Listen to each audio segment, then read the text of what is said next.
একাধিক ধর্ষণকারী ছিল মানতে নারাজ পুলিশ। রবিবার বিকেলে আরজিকর ঘুরে আন্দোলনকারীদের সঙ্গে কথা বলার পর বিনীত গোয়েল জানিয়েছেন, একাধিক ধর্ষণকারী শুক্রাণু পাওয়া গিয়েছে বলে যা বলা হচ্ছে তা পুরোটাই গুজব। একই সঙ্গে কাউকে প্রোটেক্ট করা বা রক্ষা করা হচ্ছে এমনটাও মানতে নারাজ পুলিশ কমিশনার। তার কথায় ঘটনার পর ছাত্রদের দাবি মেনে অ্যাসিস্ট্যান্ট পুলিশ কমিশনার চন্দন গুহকে সরানো হয়েছে। পুলিশ কমিশনার বিনীত গোয়েল বলেছেন, ছাত্রছাত্রীদের কাছে পুলিশ কোনো কিছু লুকোতে চাইছে না। এমনকি নিহত ছাত্রীর অটোপসি রিপোর্টও মৃতের পরিবারের সঙ্গে শেয়ার করা হয়েছে।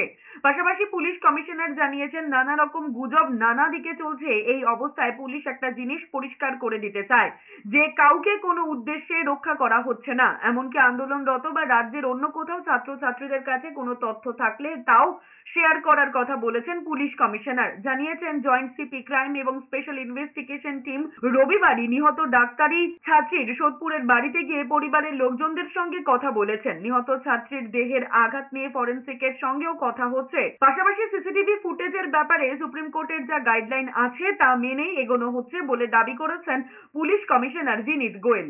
এখন নানা রকম নানা ধরনের গুজব চারদিকে চলছে, মাল্টিপল লোক ইনভলভ আছে, কাউকে প্রোটেক্ট করার চেষ্টা করা হচ্ছে, 3 জনের সিমেন পাওয়া গেছে, all kinds of stories are floating. These are rumors. We have told them. They also had these queries कि 2 জনের সিমেন কি 3 জনের সিমেন আছে, কাউকে প্রোটেক্ট করা হয়েছে या something. We are absolutely transparent as far as this is concerned. যদি কারো কোনো কোয়েরি থাকে আমাদের কাছে যোগাযোগ করতে পারে।